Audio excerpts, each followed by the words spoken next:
Hey, this is Notser, and today we're going to be taking a look at the 8.4 public test server. We're checking out the Midway, which is one of the ships that received extensive changes in 8.4.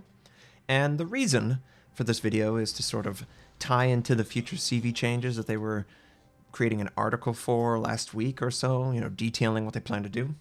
One of the first changes you can see, clearly I'm not taking aircraft off, there is a delay to your aircraft squadron being able to scramble. And for the Midway, it's exactly as my video, which never actually worked out, suggested. It has a 45-second delay between loading into the match and actually scrambling that squadron out. And no squadron is better or worse. All three of them have that delay. At Tier 8, it's 30 seconds. At Tier 6, it's 15 seconds. And at Tier 4, there are no second penalties for the start of the match. Now, you might be going, okay, well, that's one change that obviously CVs have to work with. Clearly, I'm not going to get across the map until at least a minute has passed, which should give some players a chance to maybe move out of their spawn if it's possible. This is a co-op game, so don't think much of it. But it is on that new Greek map. Greece, I believe, is what it's called. It's got some sort of shallow islands similar to the estuary map, but it's laid out sort of like north in sort of a reverse way. Instead of left to right, it's right to left. Hopefully the gameplay is as exciting as it can be on this map, but I wasn't here to test that. You'll just see, passively flying over. I wanted to test the dive bomb change. I wanted to test the speed boost change, and you probably already noticed that we just don't have the kind of speed to get across Owen, by the way. The server was really desynced. I don't know if it's something because of the server's location. It's in Russia. But the gears for the aircraft, they don't want to hide themselves into the aircraft. They just stay down the whole time. Obviously, they won't do that. And then the delay is just astronomical. I can't imagine that that's by design. It has to be some server issue. But clearly, we're doing a pass on the enemy Yamato. It's not a big deal. It's a bot. The boosting, though, this is supposed to be the fastest aircraft. One of the changes that they were documenting is that in 8.4, the engine boost is going to work more standardized. It's going to be 35 knots for speeding up for all aircraft except for the Japanese, which is 40, and the attack rockets, which we just saw. And in the air brake, it's 17.5 knots that it can slow down. And then it's 20 knots that it can slow down for the Japanese in the attack. So you're going to notice that it's just going to take longer for torpedo and dive bombers. And here's our first chance to see this dive bomb. Obviously, didn't need much damage, but if you'll note, the reticle is more narrow and the percentage of bombs that drop in the center much lower. You can still do damage to DDs though, and in a pinch it'll work just fine. It just won't be like a 10,000 drop. We do a almost the same example against the Yamato. Do okay. Nothing really big. The reticle doesn't have any impact on your accuracy against a battleship. It's basically better. You could basically drop from your full height because it'll basically fit inside of it. It's just so narrow now that that's an option, which is nice for the high explosive. But it's not something that you're going to honestly value over what you had prior.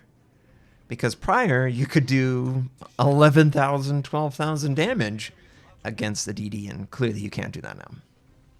So that is one of the changes. Boy, the Midway received a ton of nerfs then, right?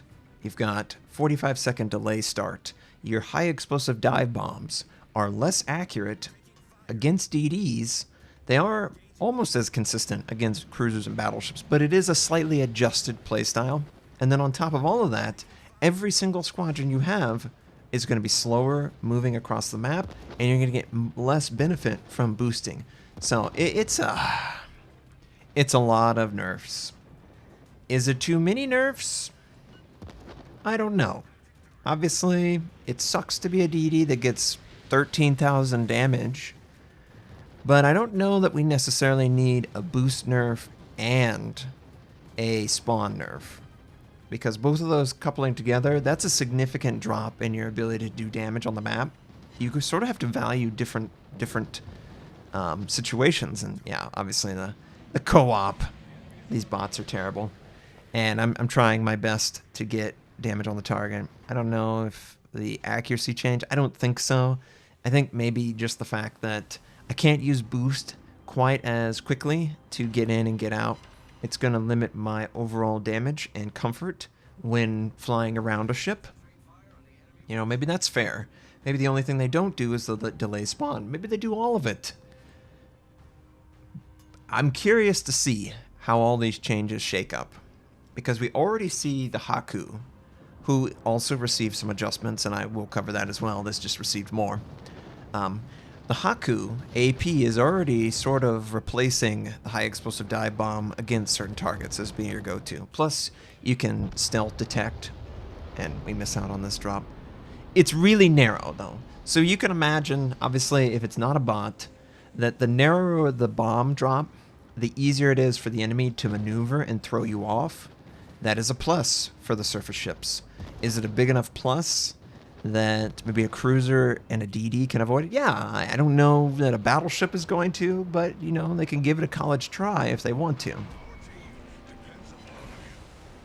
And you just... less concentration near the center. It's a weaker high explosive dive bomb. It just is. It was always going to be, and I'm trying my best to do damage to them. Now, other systems that they want to update. The priority sector system. They want to make it more refined, both in appearance and also gameplay. Don't know exactly what they're going to do for that, but I would love for the surface ship to feel like they have more control over the success or failure of their defense. I definitely feel like playing the game over and over and over, there's just little tricks here and there that aircraft carriers have gotten better at, and it's become more and more and more frustrating to fight against them 1 versus 1. And I don't want that to be the case, and I would love for carriers to have some way of fighting off more effectively. The fighter consumable carriers themselves, they're just less interested in doing that.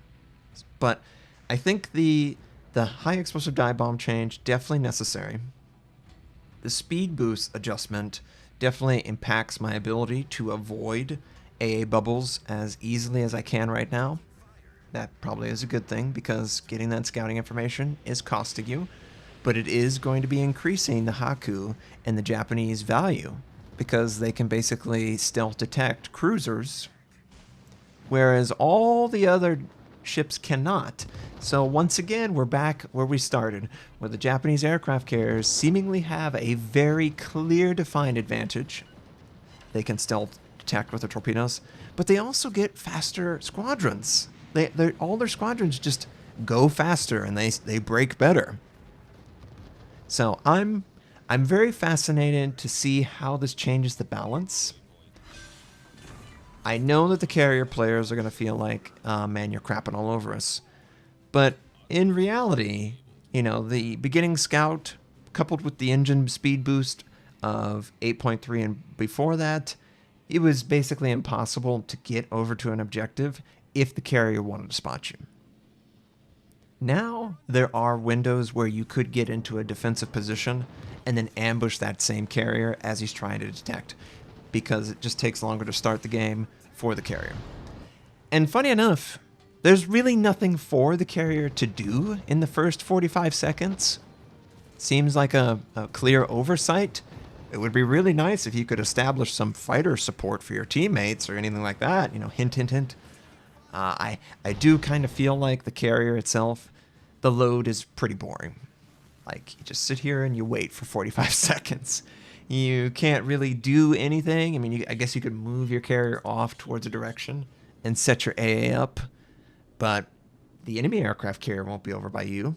There's no reason for this time other than just to screw the carrier, because the carrier is just so good at the beginning of the game. So I'm just hoping that they'll replace it with some sort of maintenance that the carrier can have.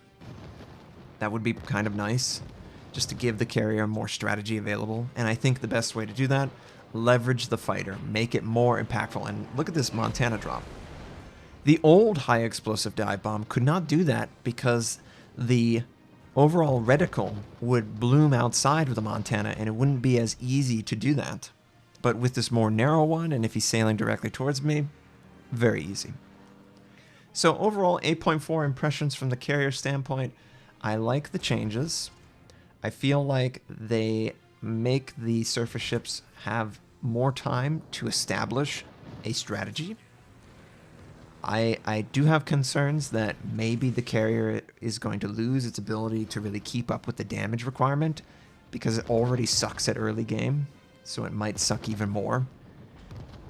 But for the good of the game, we need to have these established protections so that people feel like their decisions matter. And at the beginning of the game, especially, an undefended DD, their decision doesn't matter. They're going to be found, they're going to be taken out, and it's going to be merciless. And, that's currently how we're at. I've seen some suggestions of maybe aircraft don't get a situation awareness indicator because you can use that almost as effectively as radiolocation itself to find the enemy and destroy them. But we're not there yet. This is clearly 8.4, and I don't want them to make any more changes because these are already very drastic changes. Very, very drastic. But things to keep in mind. Autopilot is not implemented, the adjustment there. The priority sector system improvement is not in there. There's nothing to improve or change the fighter. There's a lot of windows where Wargaming can make it a better system, and hopefully they'll get there. They're just not there quite yet, but this is definitely moving towards the better direction for the game, in my opinion. And yep, of course we're taken out. Didn't see much of Greece, but, shallow islands, it's going to be an interesting map. I like estuary. I want more of that. I think it'll work out very well. The patch itself seems to run fine, other than there's a massive latency delay. I mean, I would press my button, and probably half a second would go by before it actually dropped something. Thanks for watching. If you would like to check out more of my content, you can click the most recent and the most relevant uploads. You can also subscribe to my channel, where I do daily World of Warships content, how-tos, first impressions, reviews, and news articles. I stream at twitch.tv/notser. Thank you for watching. I hope you have a wonderful day, and I'll catch you next time.